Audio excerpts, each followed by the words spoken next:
ஞானம் அடைதல் என்றால் என்ன? What is realization? ஒருவரை ஞானம் அடைந்து விட்டார் என்று எப்படி தெரியும்? How do we know if he is a realized being? How the realized being knows or how the others know? Others. Okay. எப்படி கண்டு கொள்ள முடியும்? என்னுடைய குரு என்று எப்படி தெரியும்? இப்போ ஞானம்னு என்ன?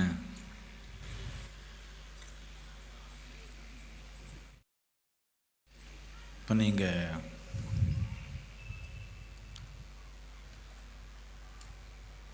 யாரோ ஒருத்தருக்கு கண்ணே இல்லைன்னு வச்சுக்கோங்க. நிறைய பேருக்கு இல்லை உலகத்தில் ஏதோ ஒரு காரணத்தினால. அவருக்கு வெளிச்சேன்னு எப்படி புரிய வைக்கிறது? வெளிச்சேன்னா இப்படி, வெளிச்சேன்னா அப்படி, பலவிதமான விளக்கங்கள் சொன்னாலும் அவருக்கு புரியுமா? புரிஞ்சிடுமா? எவ்வளோ விளக்கங்கள் சொன்னாலும் அவருக்கு எது தெரியுமோ அதை வச்சு தான் அவர் புரிஞ்சுக்கிறதுக்கு முயற்சி பண்ணுவாங்க. எப்போவுமே உங்கள் புரிஞ்சுக்கிற தன்மைன்றது எதில் இருக்குது பாருங்க, கொஞ்சம் கவனிச்சு. உங்களுக்கு எது தெரியுமோ அது வச்சு தானே புரிஞ்சுக்கிறதுக்கு முயற்சி பண்ணுவீங்க.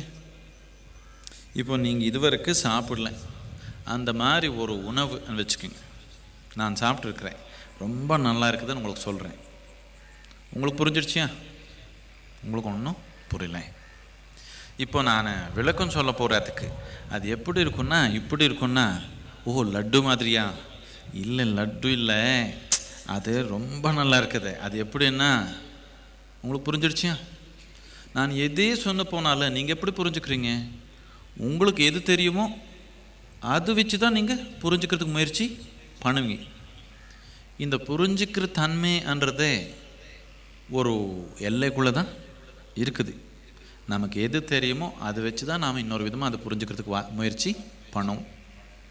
இது எப்படின்னா, நீங்கள் வீட்டிலேருந்து வெளியே வந்தீங்க, எனக்கு உங்களுக்கு பறக்கிறதுன்னு என்னன்னு தெரியல, ஒரு விமானம்னு உங்களுக்கு புரியவே இல்லைன்னு வச்சுக்கோங்க. நீங்கள் வெளியே வந்தீங்க, ரோட்டில் பார்த்தா பெரிய ஒரு விமானம் நின்று இருக்குது.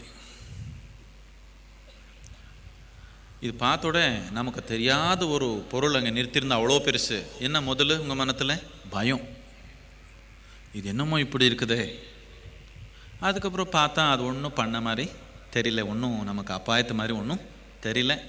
மெதுவாக உங்களுக்குள்ளே கொஞ்சம் தைரியசாலியாக இருக்கிறவங்க கொஞ்சம் போய் நெருக்கமாக பார்க்குறாங்க மேலே கீழே. ஓ, இது ஏதோ இதுக்கெல்லாம் சக்கரங்கள் இருக்குது, இது ஏதோ ஒரு மாதிரி வாகனத்து மாதிரி தெரியுது நினச்சாங்க. போய் இந்த டோர் ஹேண்டில் பிடிச்சி ஓப்பன் பண்ணி உள்ளே போய் பார்த்தாங்க. சீட் அப்படி இருக்குது இவ்வளோ. இதெல்லாம் பார்த்து, ஓ இது ஒரு மாதிரி பஸ்ஸு, நம்ம சேலத்துக்கு புது பஸ்ஸு அந்த மாதிரி இருக்குது, எவ்வளோ பிரமாதமாக இருக்குது இந்த பஸ்ஸு நினச்சிட்டாங்க. போய் அந்த காக்பிட்டுக்குள்ளே போய் என்ஜின் ஸ்டார்ட் பண்ணிட்டாங்க. ஊரில் ஓட்டிடலாமா பஸ் சர்வீஸ்ன்னு நினச்சாங்க. ஆனால் இது ரெண்டு இருக்குது இப்படி, இது உங்கள் பில்டிங்கு இந்த இது அது எல்லாமே தடுத்துது. அதுக்கு யோசித்தாங்க, அங்கே இருக்கிற அதுக்குள்ளே இருக்கிற புத்திசாலி இருக்கிறாங்களே, யோசித்தாங்க, இது ஏதோ தேவையில்லாத இப்படி வச்சாங்க, இது என்னத்துக்கு பிரயோஜனம்? இது ரெண்டு வெட்டி போட்டால் நாம் இந்த பஸ்ஸு நல்லா ஓட்டிக்கலாம். வெட்டி போட்டாங்க. வெட்டி போட்டு சேலத்தில் பஸ்ஸு ஓடுது, பெரிய பஸ். ஒரே ஆனந்தம். இந்த மாதிரி பஸ்ஸு யாருக்கு இல்லாத பஸ்ஸு நமக்கு கிடச்சிடுச்சேன்னு நமக்கு ஒரே ஆனந்தம். ஆனால் விமானம்னு என்ன, பறக்கிறதுன்னு என்ன புரிஞ்சிருக்கிற மனிதன் வந்தவங்க பார்த்தா தலை அடிச்சுக்கணும் தானே. இப்போது ஞானத்தை பற்றி பேச போனால் அப்படி தான் ஆகும், ஞானத்தை பற்றி படித்து புரிஞ்சுக்க போனால் அப்படி தான் ஆகும்.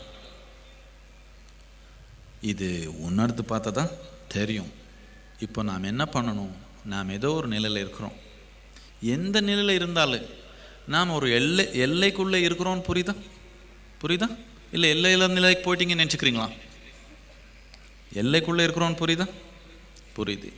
அப்படின்னா நாம் இதுக்கு அடுத்தபடி என்னான்னு கொஞ்சம் பார்க்கணும். இப்போ நமக்கு ரொம்ப ரொம்ப முக்கியமான எல்லை என்னன்னா, ஐப்புலங்களுக்குள்ளே இருக்கிறோம். அதை தாண்டி நம்ம இது உணர முடியல. ஐப்புலங்கள் தாண்டி போகுது எப்படின்னு கொஞ்சம் பார்த்தீங்கன்னா, ஞானன்றது தானாகவே மலர்ந்துடும். அதை பற்றி பேசி பேசி என்ன பண்ணுறது? எது பேசினாலும் தப்பாக தான் புரிஞ்சுக்க போகிறீங்க. எதே சொன்னாலும் அது தப்பாக தான் போகும். எப்படியே சொன்னாலும் தப்பாக தான் போகும். அதனால் ஞானத்தை பற்றி ஞானம் என்னன்னு சொல்லி பிரயோஜனம் இல்லை. இப்போ எல்லைக்குள்ளே இருக்குது உங்கள் அறிவு. கொஞ்சம் அந்த எல்லை ஓடிச்சு வெளியே போனால் ஞானம்னு வச்சுக்கலாம். இப்போதுக்கு இப்போ முடிவுக்கு வர வேண்டாம் இதாக ஞானம்னு. எல்லை மீறி போகிறது எப்படின்றது நம்ம கொஞ்சம் பார்க்கலாம். இந்த ஐப்புலங்கள் எல்லையில் இருக்கிறோமே நம்ம உணர்வு, அதை தாண்டி வாழ்க்கை உணர்வு எப்படின்னு பார்த்தீங்கன்னா ஓரளவுக்கு ஒரு படி ஞானம்னு வச்சுக்கலாம். இப்போ யாருக்கோ ஒருத்தருக்கு ஞானம் வந்துருச்சா இல்லையா எனக்கு எப்படி புரியும்? உங்களுக்கு எப்படி புரியும்? உங்களுக்கு எப்படி புரிய முடியும்? அவருக்கு ஞானம் வந்துருச்சா இல்லைன்னு அவனுக்கு தான் தெரியும். உங்களுக்கு எப்படி தெரியும்?